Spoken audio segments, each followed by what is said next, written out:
Hi,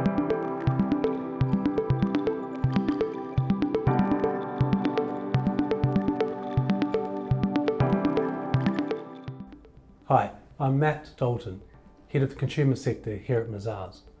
And I'm really lucky to have Mike Bailey here, who's a partner within our accounting and outsourcing services. So Mike, what are some of the key challenges you're seeing across the consumer sector at the moment? Thanks, Matt. Yeah, I think increased pressure on margins, so increasing raw material costs, supply chain costs, and wage inflation set against a margin where competition is high, is really squeezing margins for retailers and consumer businesses as a whole. Secondly, increased complexity, so global compliance, tax and finance is all increasing in complexity, as is the technology available for businesses to use.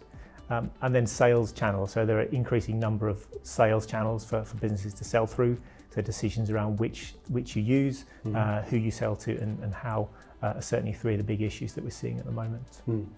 So with all these challenges going on at the moment in the sector, what should these organisations be focusing on? Yeah, I think a clear omni-channel sales strategy is really important. So retailers need to balance their in-store presence with online, but this has a really big impact on finance teams and the way that the technology used by different platforms interfaces with core systems and processes.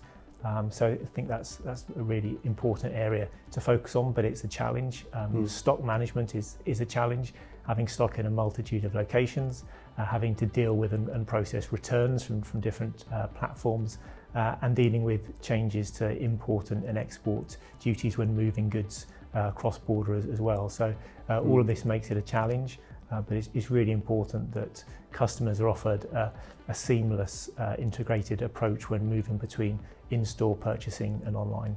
And you mentioned international, so we've got global supply chains. For those companies which are international, any other additional complexity they need to be considering?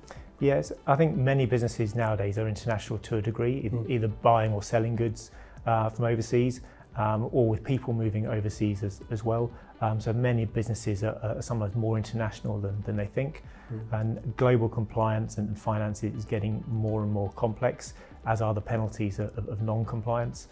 So this is a really key area for businesses to get right, and I think that it's really important to partner with service providers that are expert and can help you navigate the challenges of each jurisdiction that you operate in. So I know, Mike, you actually work with a lot of retailers, big international brand names. And what are some of the projects, or talk us through a typical project you might do with them where they need help? Yeah, so we'll often find businesses as they expand geographically and have people on the ground in different jurisdictions, they'll often look to outsource some of their back office or non-core activities like finance functions to allow them to focus on growth as they enter a new market or a new jurisdiction.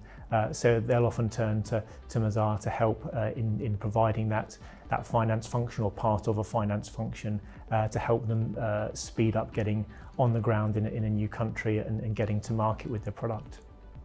Retailers are real people businesses. What do you see some of the challenges around people at the moment? Definitely. We've all heard about the war for talent, and certainly finding, recruiting and then keeping the best people is as difficult as it's ever been. But also once those people have been recruited, actually onboarding and then upskilling them is really important. That's what allows people to do the job that they've been recruited to do and to add value to the organisation. But importantly, I think this is where we see an interface with technology and making sure that the technology the organisation uses is aligned and actually allows people to focus on their job and deliver that value. So for customer facing staff, this allows them to focus on their customers, and for non-customer facing staff, actually allows them to focus on adding value to the organisation in whatever functional area that they work in. Well, that's really interesting. We've covered quite a lot of ground here, Mike. So what are some of the sort of key takeaways that the company should be thinking about as they go forward? Firstly, having a clear omni-channel sales strategy is key.